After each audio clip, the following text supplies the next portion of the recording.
we just find within the modern conversations, like just a lack of dialogue between the use of money and the virtues.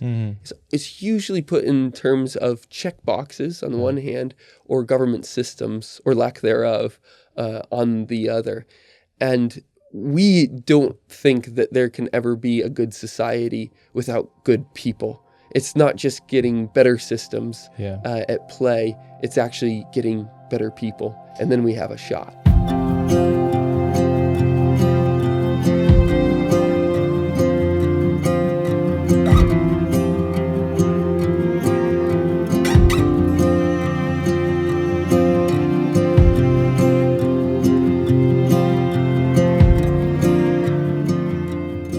Hello and welcome back to Deep in Christ. I'm your host, John Mark Grodi, here at the Coming Home Network International, sharing with you another conversation about this daily task we have of growing deeper in imitation of and relationship with our Lord Jesus Christ. Thanks again for being with me here and sharing this conversation. You know, as I have noted before, the Coming Home Network International is a network of people like you, people who are on this journey, somewhere along this journey. You know, we're a network of converts to Catholicism, people whose relationship with Christ, that journey has led us to a place of embracing the church. Wherever you are on that journey, whether you're Catholic or a new Catholic, or whether you're thoroughly not Catholic, but maybe asking some questions, or maybe you're thinking about becoming Catholic, this network is for you. And this task that we're talking about here on this show, of course, is one that we all share.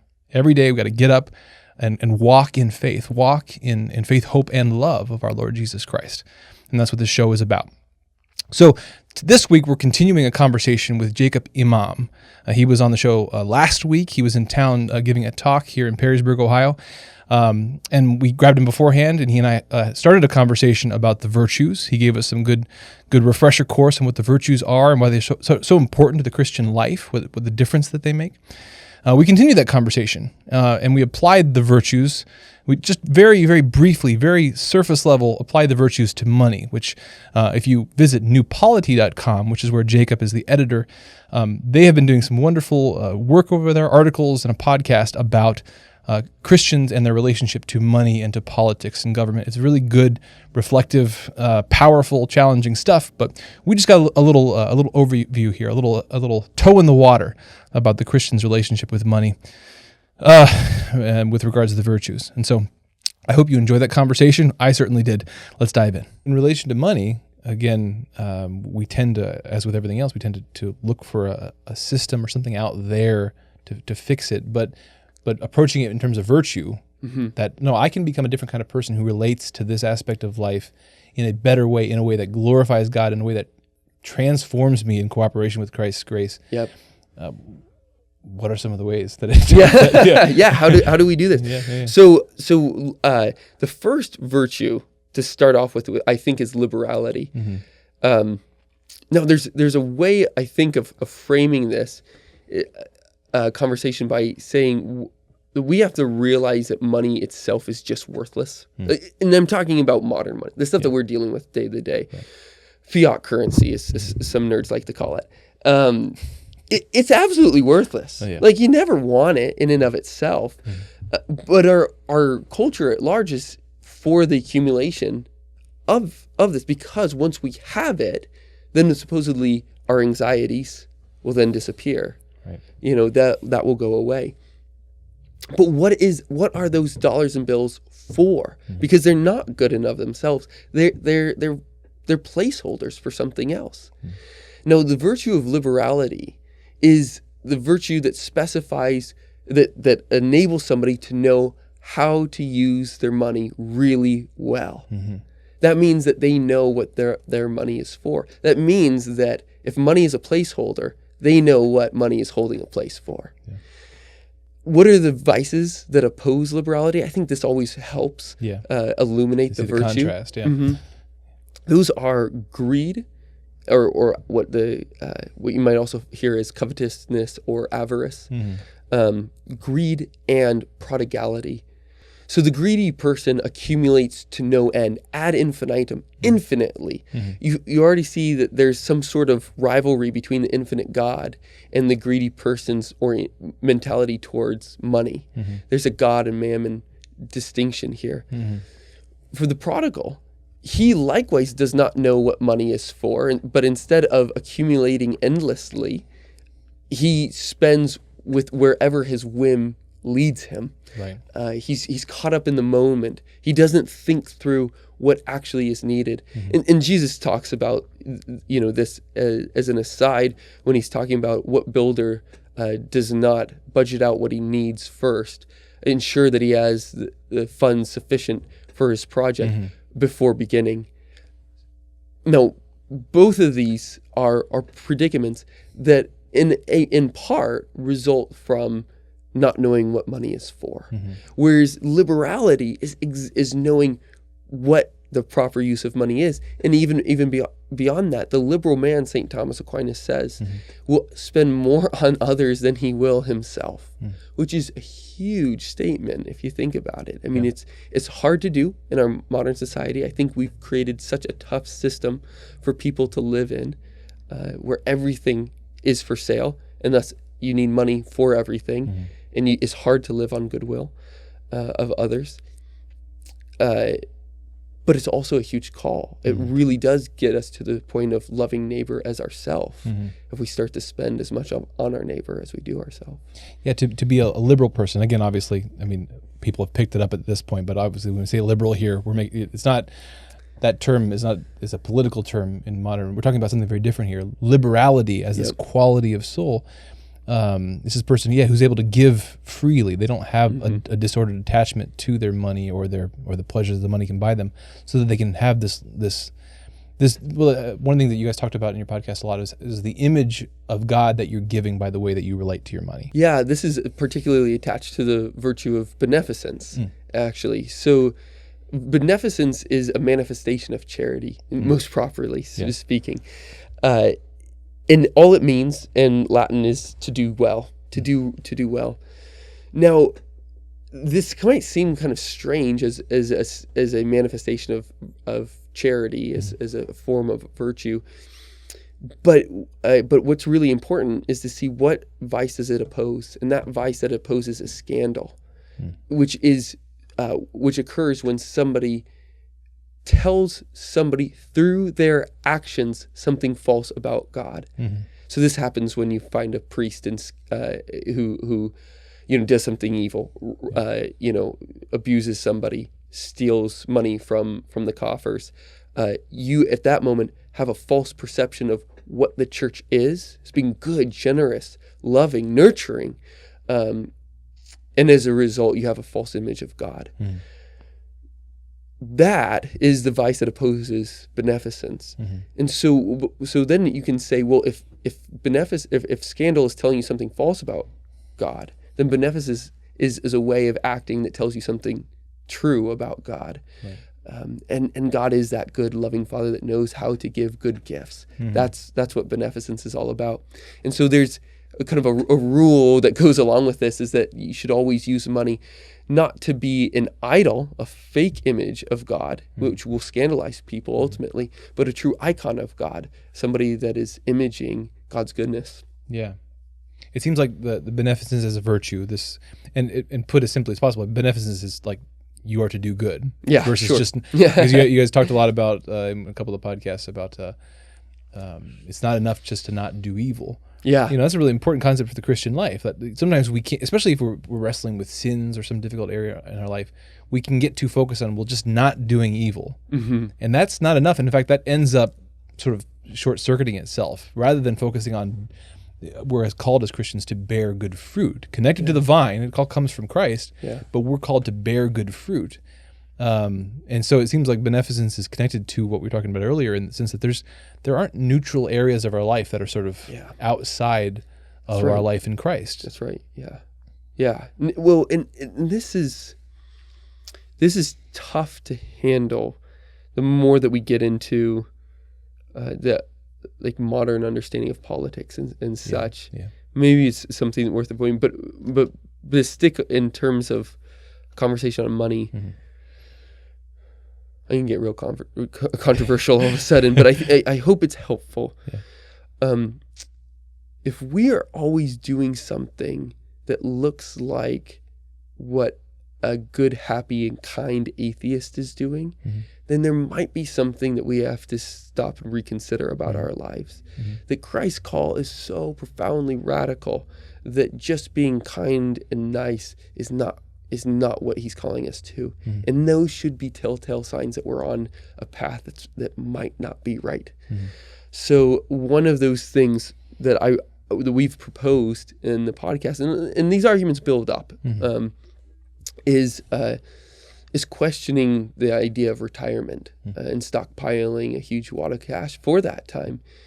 And people do justify it in ways that sound virtuous.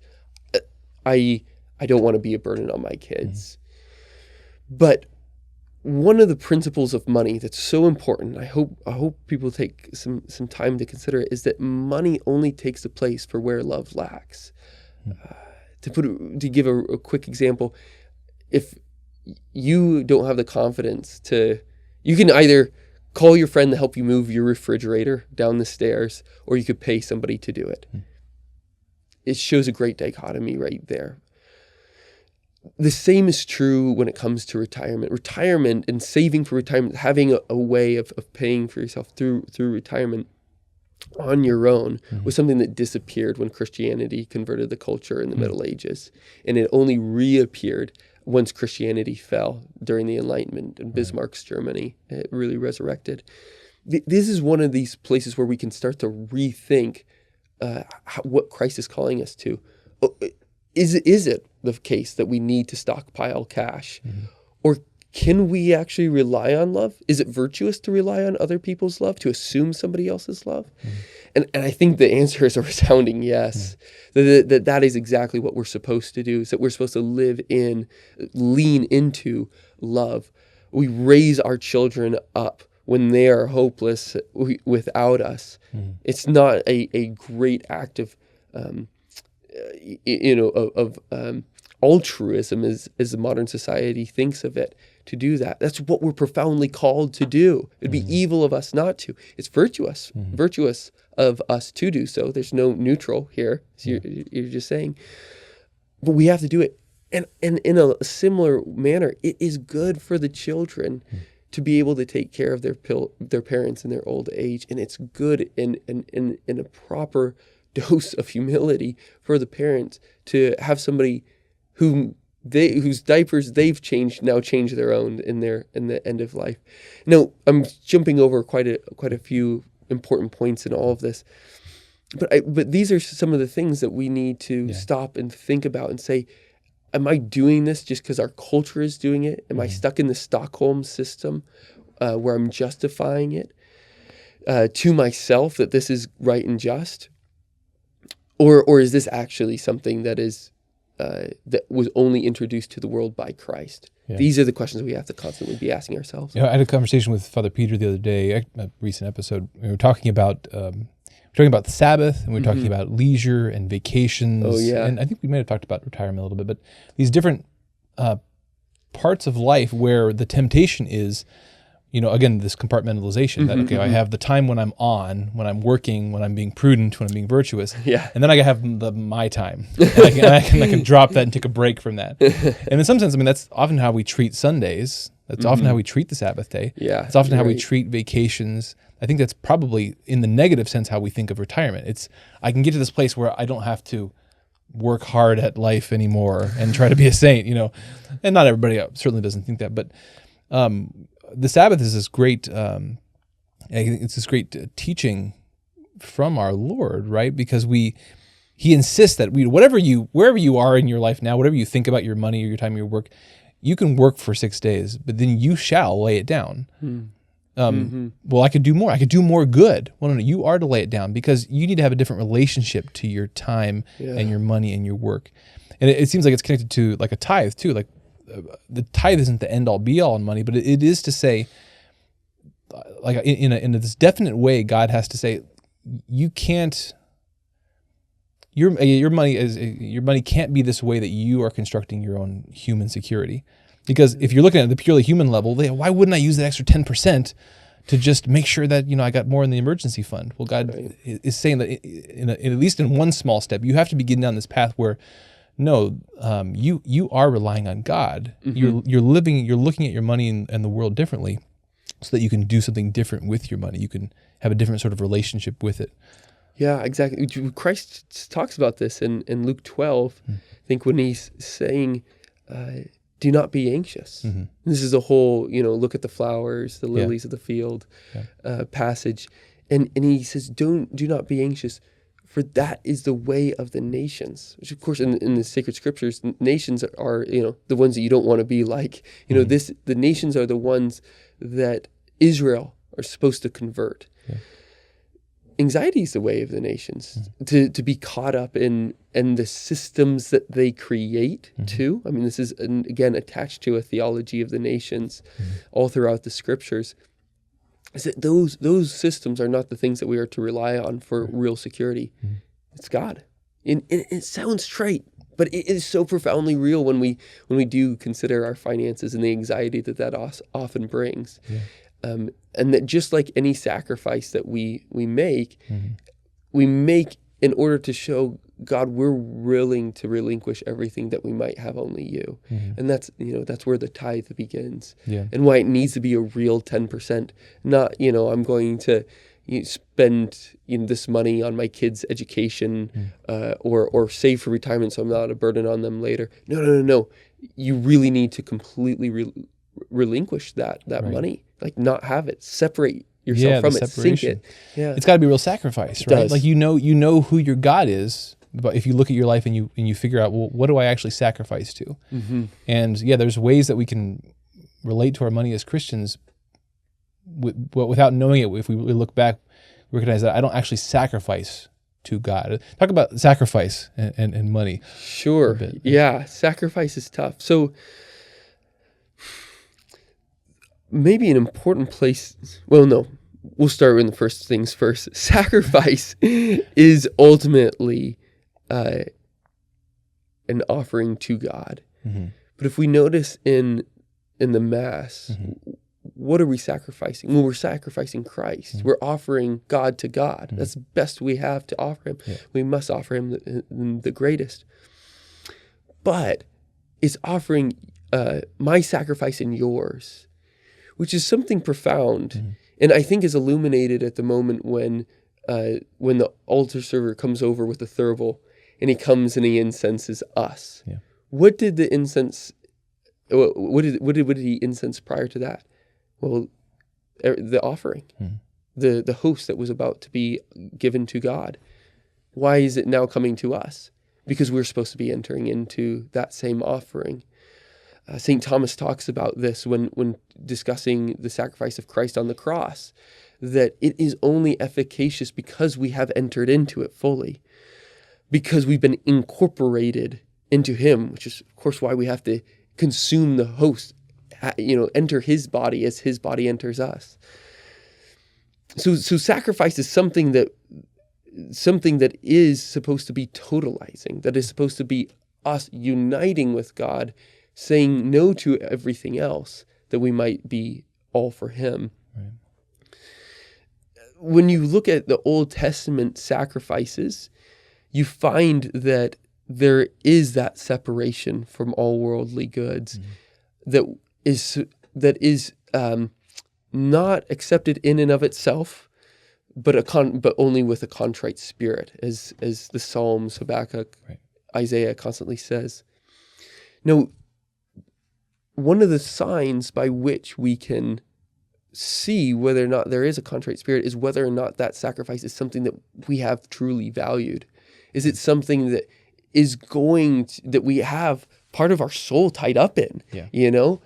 Can we sacrifice it? Is it part of our life, our livelihood, that we might cut it or put it aside so that we might be more fully reliant on God? And it's such an opportunity when we find that. It is. Like when you stumble upon some area of your life and you realize, and you discover viscerally, oh, I'm attached to this thing. Yeah.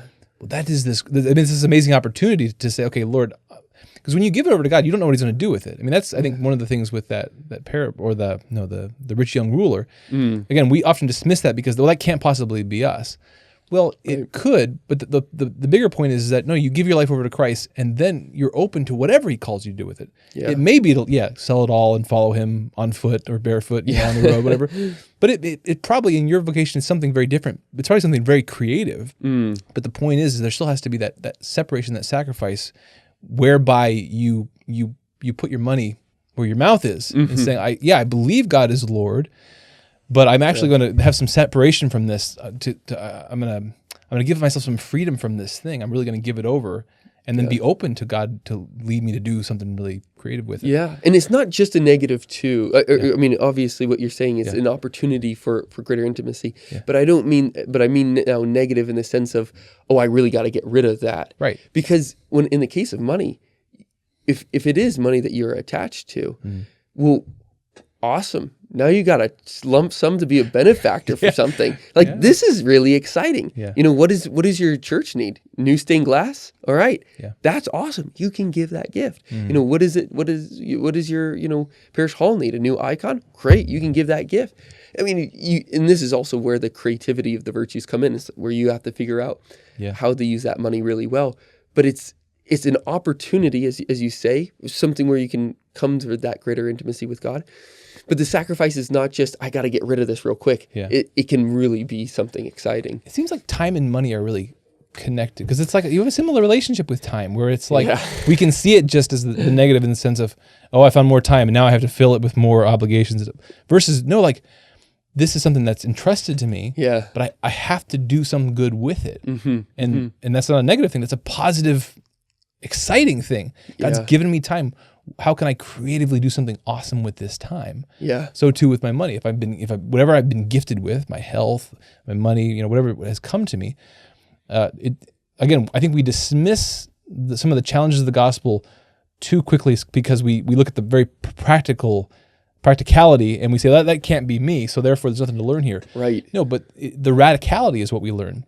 We turn it all over to God, but then again, it's that creative walking with God to see, what he might be calling me to do with my time and my talents and my money. Yeah. It's going to look very different from me than from my brother or my friend. Yep. Yeah, sure will. It sure will. But that's, and part of this, the rich young ruler is a really important one, because as you mentioned, that's just impossible. Clearly that has to be hyperbole, all this stuff. Yeah. But it's not actually. I mean, it's clearly not in the sense that how many people is Christ calling to the monastery? How many young women is he calling to the convent? There are real oaths that people are taking, vows to poverty, where they're not going to own things themselves anymore. And so in some cases, that is needed for other people. Now, if you're in a different vocation, if you're a layman, family man, well, that's not you. Yeah. But you are still called to that same detachment of money. That same radicality. Yep, absolutely. And so, your brother's going to look differently than you, absolutely. But it's based within the larger vocation. And then under your vocation, your apostolate.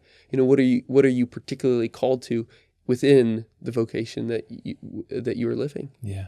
And this is, I think, it's so empowering, especially to those of us who, feel like we're in maybe a family vocation and we have busy lives.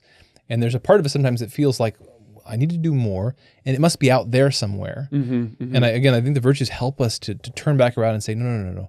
Everything, like, I've been given so much, and how much of it have I not really consciously turned over to God and laid it at his feet and said, no, with this time, with this money, with these opportunities that I already have, the relationships I already have. Yeah. How can I grow more? How can I invite God more into these things? For the family, again, a family man reading that gospel passage, it's like, how could I lay down all this stuff? Well, yeah, in many ways, we have in lots of ways for our family, hopefully. But we can do it more intentionally. We can do it more courageously. There are areas, we all have areas of our life where we haven't allowed that grace in. We haven't allowed that light in. And sometimes life, God uses life to show us that, from time to time in shocking ways. But. Yeah, absolutely. And, there's another parable coming to mind here of not the rich young ruler, but the rich fool. The one who has a bumper crop, and he says, what am I going to do with all of this? Well, I'm going to tear down my barns and build bigger ones. Mm-hmm. And that's somebody that doesn't know what money is for, that has a general savings account, and which I think is properly distinguished from an emergency fund. Mm-hmm. But within the general savings, it's, you really got to figure that out. Mm-hmm. Like you're thwarting, you're handing over, you're rescinding the divine mark that you've been created with, and also to fulfill. Mm-hmm. Of course, it's, you fool is how the parable ends. Your life is demanded of you this night. Really knowing what we need to live and live well. Mm-hmm. What we really need for our kids, that they might be flourishing. That's an important thing to know, so that once you have more, you can say, well, this is an extra gift that I can use to bless others with. Yeah. Because there's this the principle of the universal destination of all earthly goods, that when God created the world, he created it as a gift and gave it not just to some of us, but to all of us. Yeah. And so to be able to hold something back when another needs it, or could use it to benefit others, that's against primal justice, the primary justice that God endowed the world with. Yeah. So a couple of the virtues that we mentioned already so far. So beneficence, again, this do-goodingness. Yeah, yeah. You are to do good. I mean, again, that seems to be connected with the whole virtue anyway. And this cultivating a way of proceeding through life where we recognize, again, there's no neutral territory. We're called to bear fruit. Yep. It's not enough just not to sin, to not be a bad person. I need to do good. And so looking at areas of my life, okay, where's an area that I haven't brought in and really invited the Lord to show me the creative way I can bear fruit in this area. Yep. Again, always relying on Christ's grace. And liberality, cultivating liberality, this knowing what money's for, this habit of giving. I think that's an important thing you guys mentioned at one point. Sometimes we get this idea that, okay, well, I got to be really careful now so that I can give later. Yeah. But I'm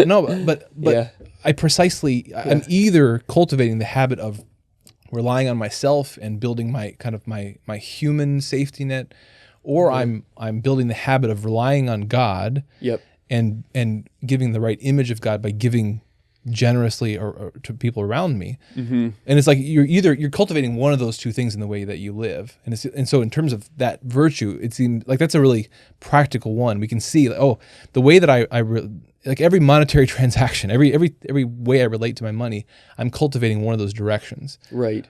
You're doing that no matter what you do. Yeah. Every action you do is starting to form a habit of some sort or another, or some habitus, some disposition of one way of acting, behaving, rather than another. Mm-hmm. And Dave Ramsey is the guy that we kind of rag on a little bit. Yeah, rag on a little bit, and he's done so much good. So so it's a little bit tongue in cheek, but I do think he falls into a big error on this one, where he says, live like nobody else now, meaning don't spend, right, so that you can live like nobody else later, which is party in Hawaii, and I just don't even think that the person will be able to enjoy that Hawaiian vacation at that point, because you are what you habitually do, but you also, whatever you habitually do is really what you like, and so you're not going to be able to settle or to happily vacation well if you're constantly working, constantly worrying about money. You might have all you need, but in Hawaii, you're going to be, counting all the transactions and looking at all the receipts and kind of feeling anxious about it because you haven't even habituated yourself to spending well. And so, and that's, and of course, it's like that rich fool. It's like, you never know when what the future actually is. Money is a little bit scary in the sense that it feels like you can control the future with it.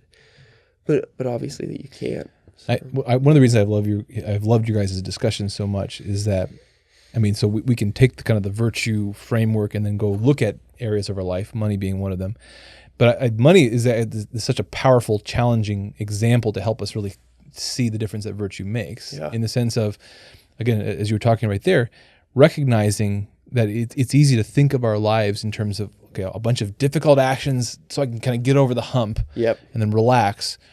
And so either accepting that and kind of drudging through it or just resisting it because it sounds too hard versus seeing, no, what I want to do is cooperate with Christ to transform me into someone like him, a very different kind of person who thinks and feels about these things very differently. Yeah. And so again, with that in mind, recognizing that, you can't really do this thing where like, okay, I'm gonna live one way now and then live differently later. No, I have to, because this might be my last day. Yeah, I have to live now the way I could see myself. I would desire myself to live for the rest of my life, however long that is. Yeah, I can't. Yeah, I'm always forming a habit. Like that's such an important thing. The way I pray, the way I go about my life, the way I think about my money. Again, I like to always try to put it back in the language of opportunity. Like there's such an opportunity every day. All those little decisions that we're either saying yes and cooperating with Christ's grace, or we're not. Yeah, it's the journey of doing that, whether moving in that direction or not. Well, what was I going to say? The language of almsgiving, I think, is one of these, clarifying moments too, because what is it that we're trying to do every day? And it's what Christ, hopefully it's what Christ tells us, like store up treasure in heaven. And that might be, talk about that a little bit, because with this audience in mind, we probably have people from some Christian backgrounds for whom any language of merit or treasure in heaven, some of this stuff is a little weird. So, it is. And to be honest, let me ask you a question first, because I wasn't a Protestant long enough, I suppose, and I heard it quite neither was I was 5. Right, yeah. But I've been around. Ask a question. No, yeah. So I understand why they hesitate with language of merit from within their theological understanding. But what do they commonly do with the language of storing up treasure in heaven that is obviously right from Jesus' own mouth? I cannot answer that question. Okay. Yeah. Anyways, I thought I'd just ask anyway. We're on the topic. But if you're listening, you give us some thoughts about that. Yeah, I know. We could do a follow up if you know. Yeah. So one of the things that, just if anybody is wondering, kind of on a Catholic understanding of merit and such, it goes back to that conversation of sacrifice. Yeah. That it's not that Christ took our place and we swapped spots. Right. We got his report card, as it were. That's not Catholic theology. That was something that was invented in the 16th century. I just say that as a historical point. Yeah. Instead, we enter into him. Yeah. So if we are entering into him and living with him, then our actions are only fueled with him, with his grace. And so in a particular sense, I act as Christ acts in me.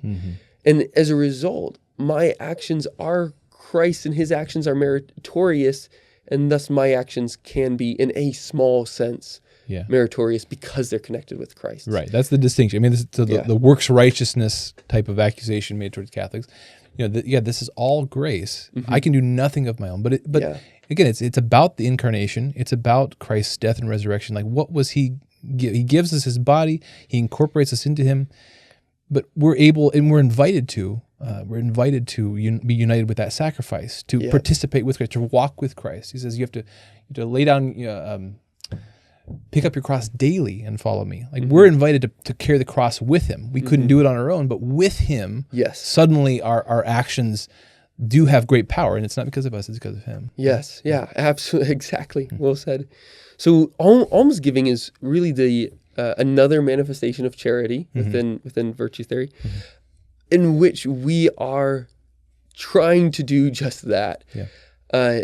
To jump back to also the conversation, so there's two things that are happening here. One, there's that conversation of sacrifice. The other is that conversation of the universal destination of all earthly goods. And the Catholic tradition, by and large, understands all exchanges made to be for the sake of relieving somebody's state in life. Even if I'm going to the store and buying a Coke of sorts, there is an exchange made, but it's not a proper reimbursement. That's just not even like physically possible.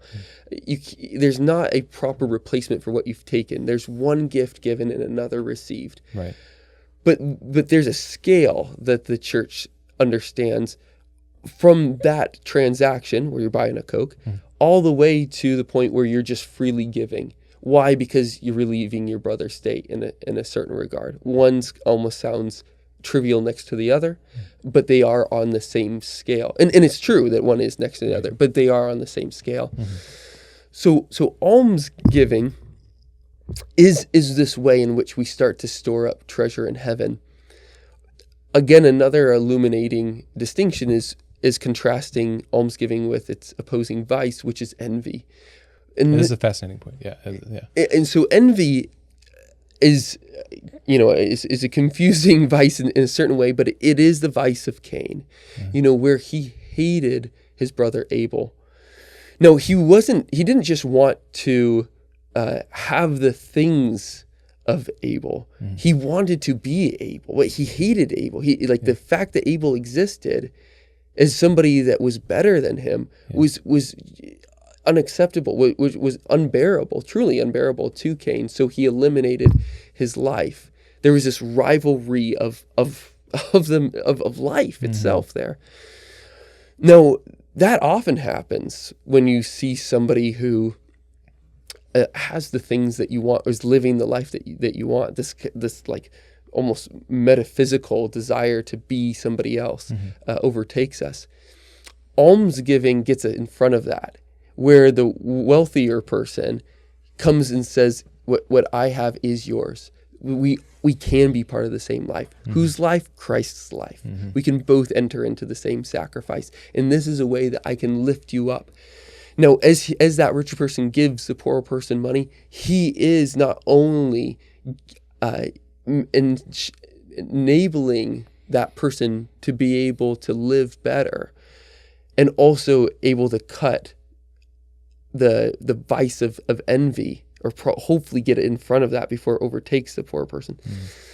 But he's also storing up merit and treasure by acting as Christ did, deigning to come down so that we might be lifted up. Yeah. And envy, I've often heard described as sadness and another spiritual good.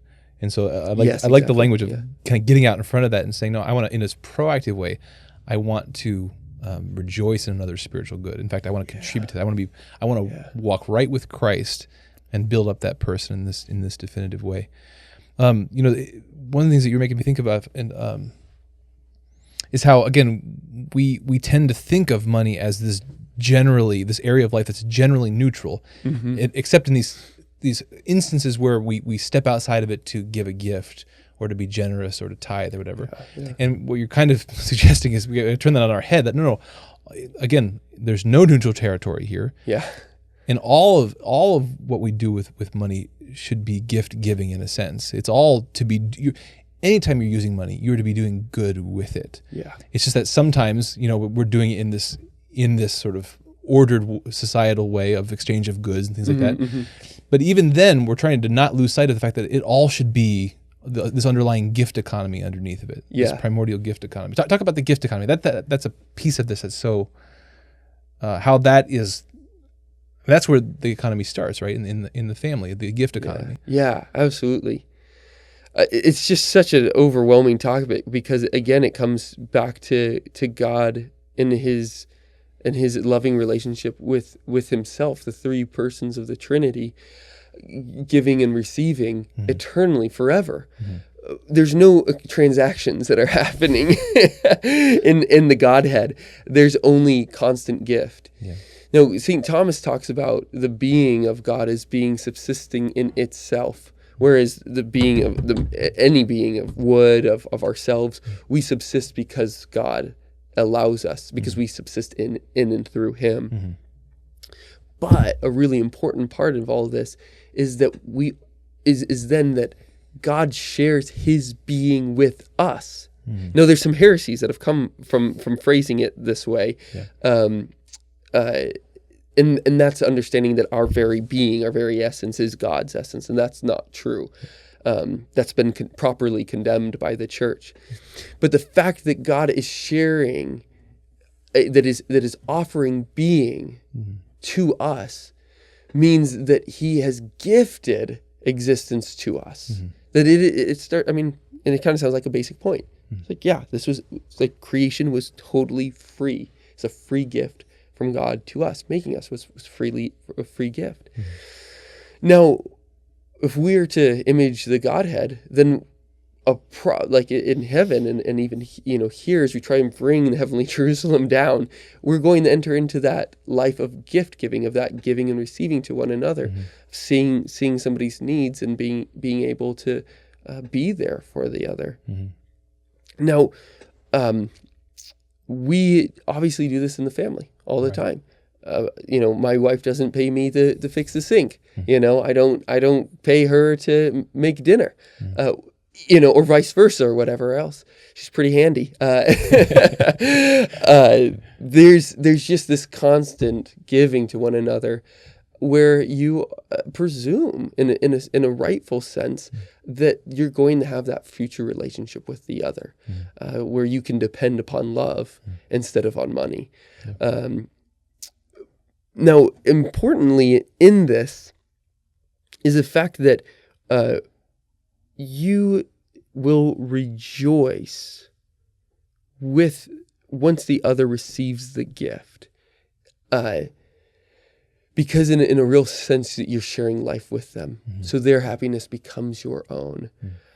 Somebody might object and say, well, hey, if you know that they're going to do something back, if you've given them something, then they're going to give you something. That's just going to happen. How is that so much different than reimbursement? I think that's a really important question that a lot of people have shied away from.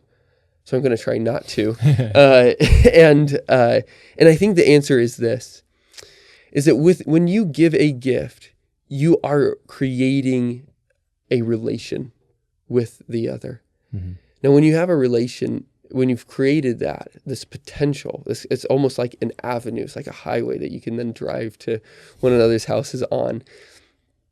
It would be, in a profound sense, unfitting for the person not to walk back on that path to your house. That what you have given through the gift itself enables for relation to occur. But it's not exactitude. And it's not demanded that there be a particular thing given back. It is just the way that you participate in one another's lives. It becomes mediation for love, in a good sense. And the gift, almost in a sacramental way, signifies what it reveals, which is the love of the other. Whereas with reimbursement, there's no understanding at all of a future relation of love. There's this whether, I give you the mug, you give me, $20. Right there, we have given two gifts to one another, but we've also presumed that the relationship is over at that point. Which is devastating, which is like profoundly devastating, actually, whenever it happens. And it happens all the time, and it doesn't mean that we shouldn't use money or we should get rid of it right off the bat. But it is the reason why St. Thomas says that the love of money is not just an inordinate desire for it, like the covetous person has. It's actually just using it regularly itself, he says. Which is really, really kind of scary, and also, the reason why we won't have money in heaven. And again, the connections here between the money and time and other aspects of our life, where again, through this lens of virtue, just recognizing again, we can get in these patterns of just going through the motions. Even our prayer, even our interactions with our spouse or our children, where we can go through these motions rather than, again, in prudence, turning back to the reality and making these intentional. Anytime even when I'm spending money, I have to not forget the fact that this is a mutual gift giving. And like that's the reality, and I can't lose that in the regularity of my economic life. In fact, I need to do things like tithe, like give good gifts, to keep myself tethered to that reality. That I came from gift, I received gift. Even in this time in life where I can contribute and there's these interactions, it's still the gift giving in the image of God that shows us is still the underlying reality. The monetary exchanges again, like we need them. I think I would even go so far as to say it's necessary, like blood is for the body. I'll justify that, maybe some other point in the future, but so I don't want to seem too overly critical on it. But the monetary economy only exists as insofar as it leaches on that gift economy. We have to realize that everything is unique in and of itself. It's unrepeatable. People trying and create commodities that look like one thing right after another, where you can't tell the difference between the two. But still, in that place at that time, it's unrepeatable. It is in that moment. No moment is able to be repeated, and so is a thing itself. And that's really important. I hope that's people spend the time to reflect on it. It's tough. I wish also I had better words to describe it. But the uniqueness and the offering of that unique thing is part of the thing that defines gift.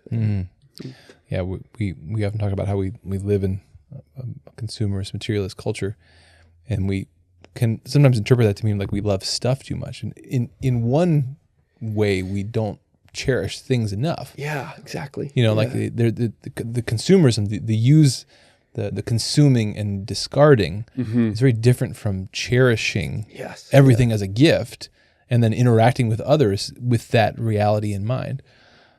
Yeah, no, perfectly said. I have nothing else to add. You just said that perfectly. I completely agree. And it's part of the reason why we probably should just buy better things, also when we do that. And, well, again, looking at those things as opportunities. And whatever I'm doing is this opportunity to put on Christ in a more intentional way, in virtue. And so whenever I'm spending money, like looking for ways I can more creatively do more good with that. The example I always think of is like, so you're going to be over at St. Rose tomorrow night talking about some of this stuff here in Perrysburg, Ohio. Whenever we have church events, sometimes you go to church events. I'm not saying this happens at St. Rose, but at certain church events you go to, and where are the donuts from? Where's the coffee? It's all stuff from Gordon Food Services. It's the cheapest, bulkiest, and it tastes terrible that you could possibly get. And I'm always thinking we could have taken that money. And we have a dozen locally owned coffee roasters around here, good, real flesh and blood people. You can go and look them in the eye and give them money for something that they've cherished and created, and you can then share that with you can kill so many birds with one stone by being a little bit more creative. Yeah. And again, it's not in the end. Yeah, it's a little less efficient. Yeah. But there's something much more important than the efficiency or strictly the monetary amount here. It's the opportunity to do something amazing, to practice virtue, to creatively take what God's given you and again, not just not do evil, but to do some good with it. Yeah, absolutely. Yeah, I think about this with church candles from time to time. We should just be burning more church candles generally, I think. But, but that could be just take care of a family. Yeah. If you had really beautiful, high quality candles, of course, certain of these candles just burn longer than others, like the nicer beeswax stuff really does well. And I'm sure they have some synthetic thing that never burns out these days too. But that could be an entire family's salary almost, if they take care of all the churches in just one diocese instead of just buying bulk from China or Taiwan or whatever. Right. But yeah, there's certain ways where we can bring back craftsmanship with this too. I mean, I think it goes along with the point that we were discussing earlier, that money takes the place where love lacks. Is that part of the way that we can overcome that is by cultivating skills of our own that then we're able to share with people. If I'm a better woodworker, then I can help Joe make his bookshelves in his house, and he was not going to have to pay, and we're not trying to take away business from anybody here. We're just trying to say that our economy is so overly saturated with money, or everything's for sale all the time, that we have to sequester the market in just one aspect of the society instead of letting it all out everywhere, and let love govern the rest. Yeah. So, I want to encourage people to, we've just scratched the surface on a bunch of little things here in terms of money and economics and stuff like that. I encourage them to check out newpolity.com and the magazine, your guys' podcast. But I guess to kind of close it, again, just kind of bring it back to the practical level. Again, whether we're talking about the journey to the Catholic Church, as many of our members are on, or whether we're talking about, recognizing the opportunities that the virtues describe, and the distance we are between, what the ideal they're describing and where we are now. Again, part of the virtuous life too is and this is, I think, a big piece of prudence, is recognizing that, okay, I can't give way to anxiety there. Part of it is looking at, okay, this day, with that ideal in mind, how can I put on Christ a little more? So again, always keeping it in the language of opportunity and process and journey. I love that you do that. Yeah, I think that's beautiful, and it's just right. It is right. Yeah. Well, God, thank you so much, Jacob. Oh man, this is so fun. Thanks for the time. Did I miss anything in terms of where they can find you? Anything else you want to add there? Nope, that's great. We have this. The journal is really where. Well, I'll just kind of lay off something really, really brief. I think there's a lot of this is just forgotten stuff that the church has just said before. Yeah. And we have to do a little bit of work of just going through and digging through and finding it. But also, we can't just repeat a past era. Things have changed.